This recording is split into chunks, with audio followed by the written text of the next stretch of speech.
I'm Agustia. I'm a junior. I'm Ashwath. I'm a junior. I'm Varun, I'm a junior. I'm Shrest, and I'm a junior. And I'm Adiraj, and I'm a junior. And we're students from Thomas Jefferson High School from Science and Technology in Alexandria, Virginia, Team 19421. We'll be presenting today on the financial ruin of online sports gambling in our presentation, The Rise of Online Gambling, What's at Stake. Since the Supreme's decision in 2018 to overturn online sports bet ban, we've seen a rise in a human crisis in the rise of credit card debt and just disappearing savings. States are legalizing this industry because it increases their tax revenue, yet nobody's mapping out who's directly at risk. We want to map this out, not just because it's academic, but it's deeply personal. Our model aims to address this in numerous ways, but we want to see, as online sports gambling enlarges, who's carrying the financial risk.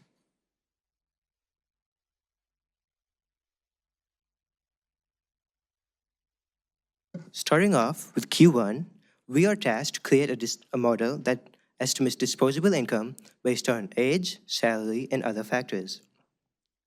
So first, for some key assumptions. First off, we use the OECD scale for household size.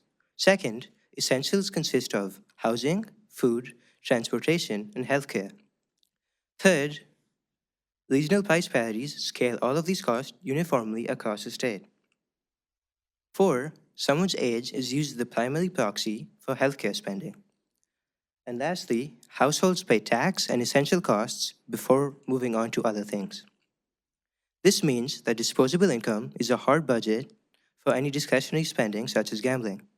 And the formula for disposable income is gross salary minus taxes and minus essential costs, as you can see here. Taxes are calculated based on gross salary and filing status, and essentials are calculated based on gross salary, age, region, and household size. For after-tax income, we have federal, income, and state taxes. Federal taxes are based on a bracket system, income taxes are a fixed rate, and state taxes vary by state. For determining essential costs, we have two components, healthcare costs and non-healthcare costs. Healthcare costs are multiplied based on your age, and then all of this is adjusted based on household composition and region. Finally, we apply a log normal shock with a standard deviation of 0.15. This gives us a final combined model for disposable income. For each persona, we will run 10,000 Monte Carlo iterations, and this will give us a distribution. Here, we can see the 10 personas we chose to evaluate, 8 in the US and 2 in the UK. These cover salaries, ages, and states. So we have representative data from different personas.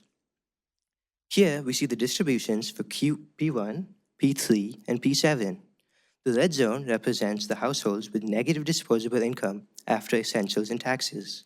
And the left skew is because high costs occur infrequently. For our first metric for validation, we have Engel's curve. Engel's law states that low-income households spend the highest percentage on essential costs, and we can see that our model fits this. We can also see that our model matches BLS level data.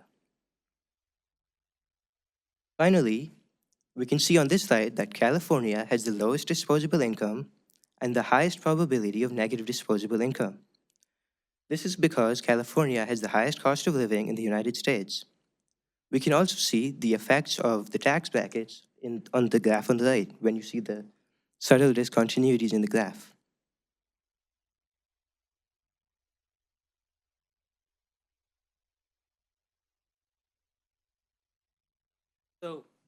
So moving on to sensitivity analysis, we can see that on the graph on the left, we can see that stochastic shocks amplify risk specifically for vulnerable households, and the households that have a higher slack are able to absorb this shock.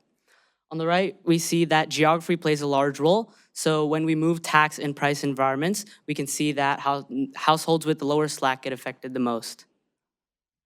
The biggest strength of Q1 is that it's mechanistic. It's clear and interpretable. We also incorporate a stochastic model to account for uncertainties validated by the BLS Consumer Expenditure Survey. Some weaknesses that we have is that we rely on macro level data, we omit transfers and debts, and we also apply RPP uniformly across states. So with question 2, we are tasked to predict an individual's net gain or loss through online sports gambling in a 1-year time frame. So to do this, we modeled 5,000 gamblers simulated by real statistics. So some key assumptions that we started with is we said that active bettors are classified as either low, medium, or high risk. Bet outcomes are independent. Hold rate, or the amount that the house keeps as a built-in disadvantage, differs by bet type. Bettors face a soft budget constraint, so they can't spend more than what they have, limited by some credit. Some bettors enter a loss-chasing state where they try to compensate for what they've lost. And personal handle, which is the total amount they wager, varies seasonally.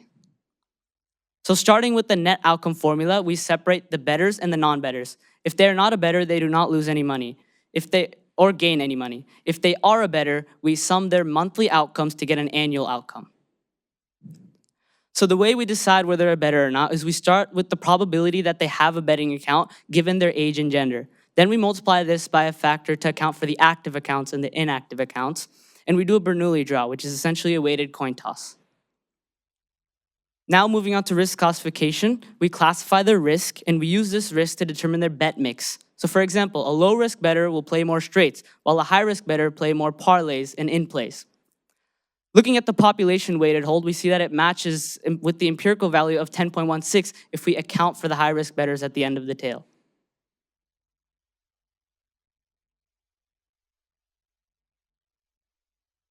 Now that we know whether or not an individual is an active bettor and we know their risk type, we can move on to calculating the monthly handle, or how much they are going to wager in 1 month's time. This follows a log normal distribution, and we calculate this by adjusting the mean monthly handle for all individuals by risk, seasonality, loss chasing, and some variability. This is then further adjusted to fit within a multiple of an individual's disposable income plus a credit buffer defined by their risk type. Now that we have their monthly handle, we split this by bet types as shown previously: straights, parlays, and in-plays, and these distributions are defined based on their risk type. We convert the number of dollars per bet type into numbers of bets, and we actually resolve each bet as if they were actually gambling. And we do this using a Bernoulli draw, and then we sum all of those bet outcomes to achieve a monthly net outcome. Now, we need to account for the bettors who have lost a significant amount of money and they begin panicking and betting irrationally to try and recover their losses. These loss-chasing dynamics can be modeled with a two-state Markov chain. The probability that a bettor transitions into the loss-chasing state, provided they're currently rational, is given by the logistic function, with a 5% baseline chance they will chase without having lost any money, and then losses scaling the effect on the probability. While they chase, their handle increases significantly and their bet mix shifts more towards parlays, which means that their blended hold increases by a significant amount. The average chasing episode lasts roughly 3.2 months. At this point, we have all of the monthly outcomes, and so we sum these together to get a net annual outcome. We use this because we have 7 moments or aggregate values that we need to test our model on.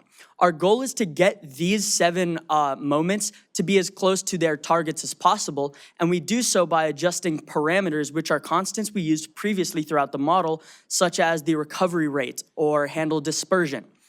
And this framework is known as the simulated method of moments, and then we continually tweak the parameters using the Nelder-Mead algorithm to minimize this loss function shown above. And after having calibrated all 7 of our moments, shown here in the table, passed within a reasonable tolerance. Moving on to some model results, we can see the median bettor only loses roughly $88, which may not seem significant. However, there's a heavy tail of high-risk bettors who lose lots. In fact, the top 10% of losers here account for nearly 60% of total losses, and the right-hand side graph shows this is disproportionately from high-risk bettors.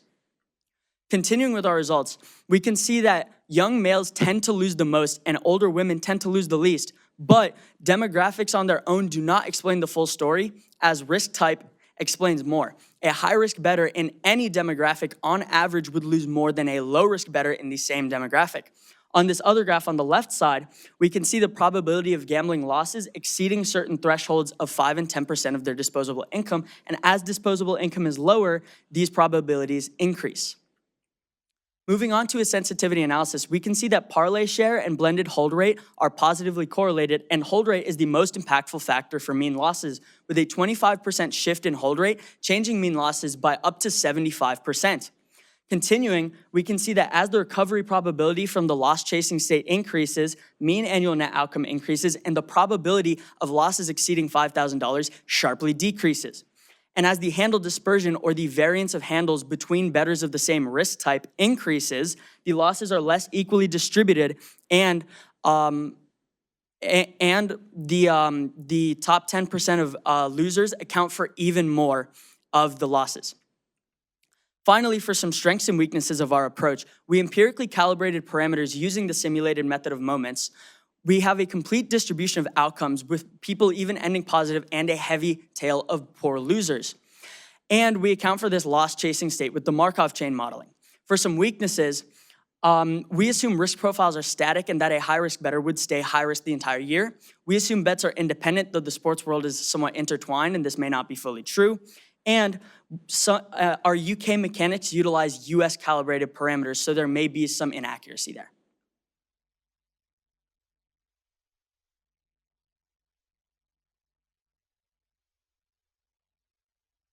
Okay, now that we've modeled disposable income in Q1 and then incorporated gambling outcomes in Q2, we now move on to make policy decisions. Some key variables we define, right, are the loss, which is that the gambler incurs over the course of an entire year, and then we set that number to 0 in case they finish the year positively. And we define 2 forms of burden, which is essentially the ratio between the losses incurred over the year divided by the average total income and the disposable income.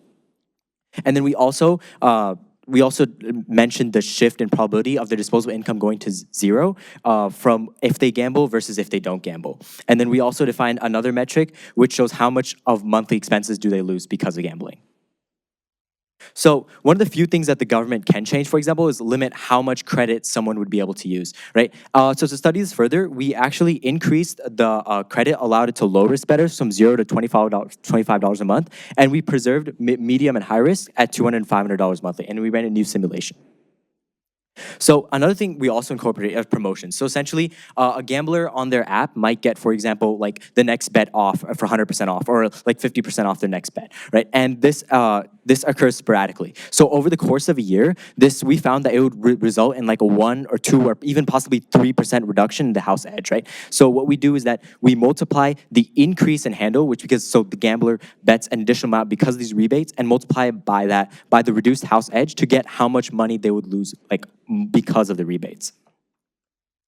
Okay, so from population level impacts, we can see that the distribution is heavily skewed. We can see that, for example, the median net outcome for this specific simulation was $76 down the drain and $287 for the mean. And then the handle, which was the amount that the gamblers bet, was $972 and for the median and $2,815 for the mean. And then for the 99th percentile of gamblers, they could expect to lose almost 87% of their disposable income. And then for persona level interpretations, we see that for P1 and P7, which are households that have less disposable income, we can see that the shift in probability of their disposable income going less than 0 shifts by about 2% and is roughly 30 and 40% respectively for P1 and P7. And for P5 and P8, which have high incomes, the shift is essentially negligible. And then if, for example, we decide, okay, if we take away the credit access that these personas have, how much money would they lose? And we see that drops by roughly half. So for example, the P1, P7 reach 60-65% loss burden, which is a ratio between loss over disposable income. And then if you take away their credit, it goes to around 27-34%. And moreover, we find that average across many betting years, many high-risk personas end up going into debt 30-35% of their gambling years.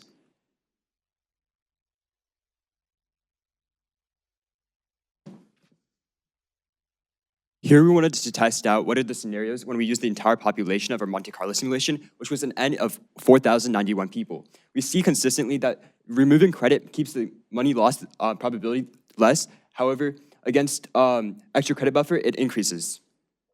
We also did a sensitivity analysis by changing our input parameters. We found no significant change in the monetary amount. However, we did find that it doesn't really change anything significantly other than the main finding here was that removing credit is the main factor in preventing going below your disposable income.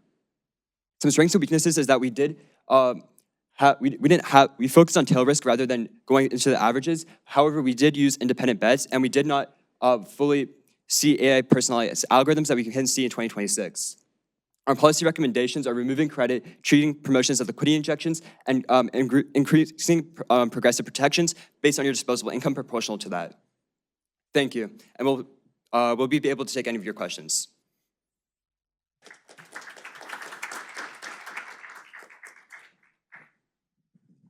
Thanks, guys. I wanted to start with a question about the promos. So you weren't the only team to take promos into account in your model. And I think there are different feelings on like how these change things when you take them into account. In your model, they actually reduce the burden to the gambler.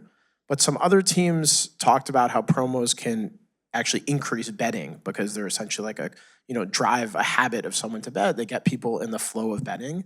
So can you talk about that, like those two different edge sides of promos?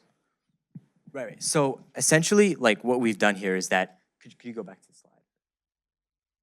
Yeah, so like essentially what we did like in the promotion is that if like a gambler gets a certain promotion, then they might bet more. They'd be like, oh, okay, I'm more likely to win this, right?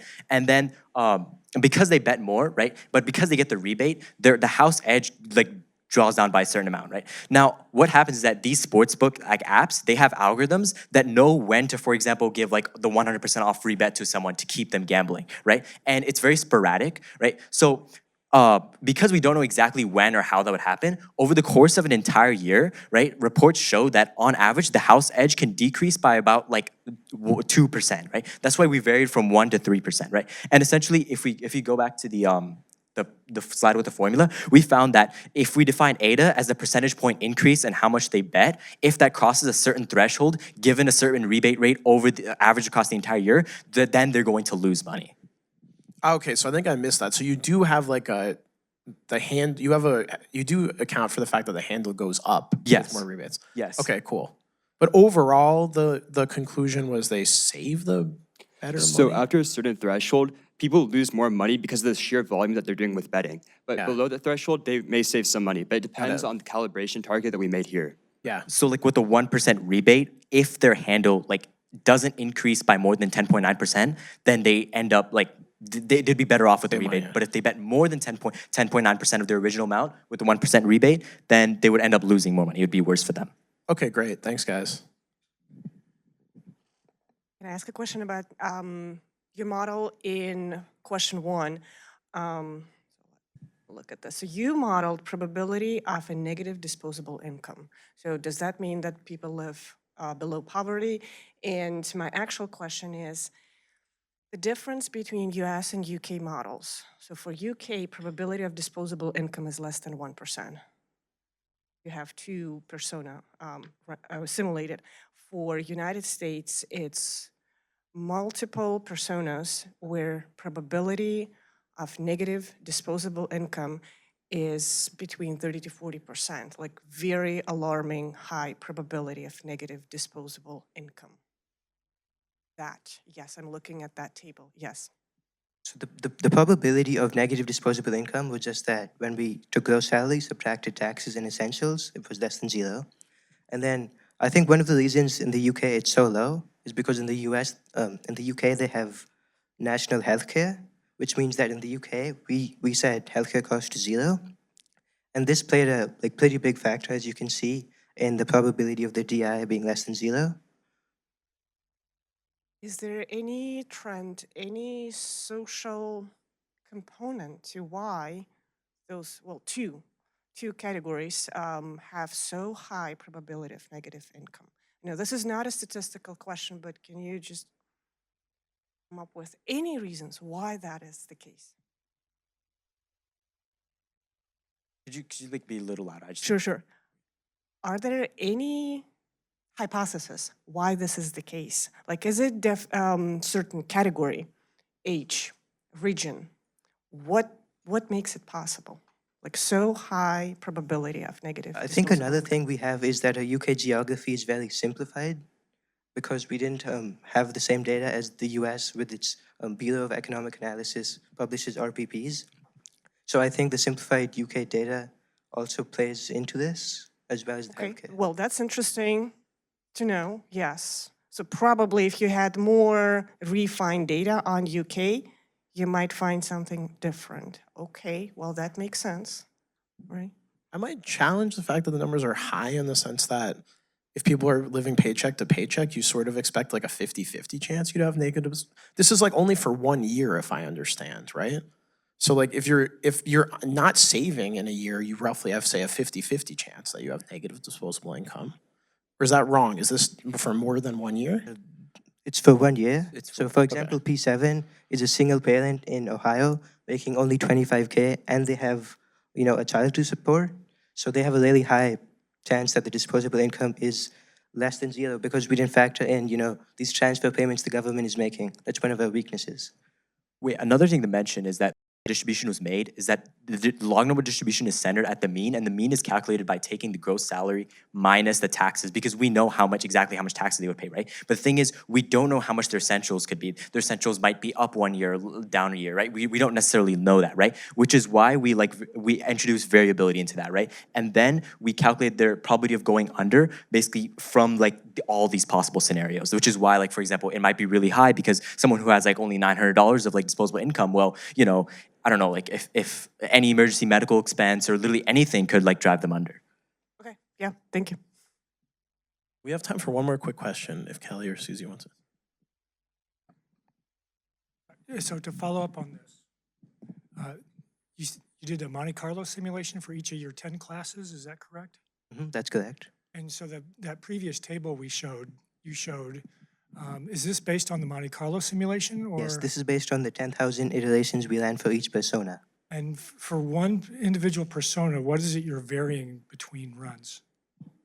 So because we have that, stochastic element to our essentials, we're multiplying by a log normal component.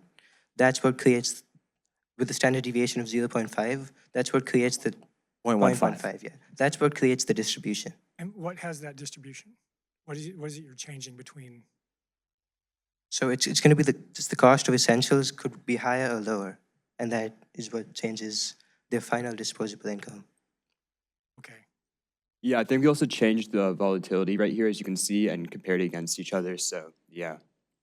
So the 10 states that you mentioned were the personas. So each persona is a different person, and they cover a variety of states, of incomes, of ages.